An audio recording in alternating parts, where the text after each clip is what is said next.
Case റദ്ദാക്കണമെന്നാവശ്യപ്പെട്ട് നടി ശ്വേതാ മേനോൻ നൽകിയ പരാതിയിലാണ് ഹൈക്കോടതിയുടെ ഇടപെടൽ. കേസിനെപ്പറ്റി കൂടുതൽ പരാമർശങ്ങൾ നടത്തുന്നില്ലെന്ന് പറഞ്ഞ justice V G Arun central പോലീസിനോടും CGM-നോടും റിപ്പോർട്ട് നൽകാൻ ആവശ്യപ്പെട്ടു. പരാതിക്കാരനായ മാർട്ടിൻ മേനാച്ചേരിക്കും കോടതി നോട്ടീസ് നൽകി. അമ്മയുടെ വനിതാ പ്രസിഡന്റാകാൻ സാധ്യതയുണ്ടെന്ന് കണ്ട് തന്നെ കുടുക്കാനുള്ള ഗൂഢലക്ഷ്യമാണ് പരാതിക്ക് പിന്നിലെന്നാണ് ശ്വേത ഹർജിയിൽ വാദിച്ചത്. പത്രിക പിൻവലിക്കാനുള്ള തീയതികളിലാണ് പരാതിക്കാരൻ കോടതിയെ സമീപിച്ചത്. ഇയാളുടെ വിശ്വാസ്യത പരിശോധിക്കണമെന്നും ശ്വേത ഹർജിയിൽ എടുത്തു പറയുന്നു.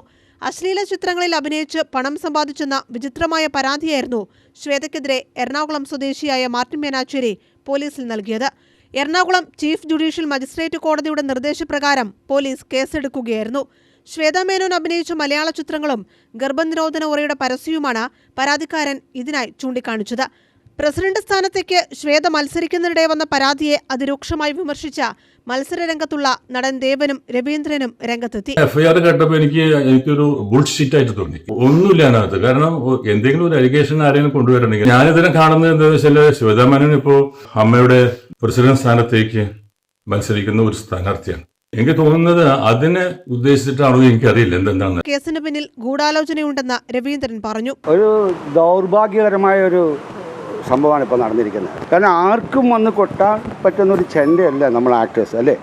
സ്ത്രീത്വത്തെ അപമാനിക്കാനുള്ള ഗൂഢലക്ഷ്യമാണ് പരാതിക്ക് പിന്നിലെന്ന് ചൂണ്ടിക്കാണിച്ച കോഴിക്കോട് സ്വദേശിയായ സുധീഷ് പാറയിൽ സെൻട്രൽ പോലീസിൽ മാർട്ടിൻ മേനാച്ചേരിക്കെതിരെ പരാതി നൽകി. സ്ത്രീയെ അപമാനിക്കാൻ ഇന്ത്യൻ നീതിന്യായ സംവിധാനത്തിനെ ഒരാൾ ഉപയോഗപ്പെടുത്തി എന്നുള്ളതാണ് എനിക്ക് ആ പരാതി വായിച്ചപ്പോൾ മനസ്സിലായത്. നമ്മുടെ രാജ്യത്ത് നിരോധിക്കപ്പെട്ട വെബ്സൈറ്റുകൾ ഈ പരാതിയിൽ അയാൾ ഷെയർ ചെയ്തിട്ടുണ്ട്.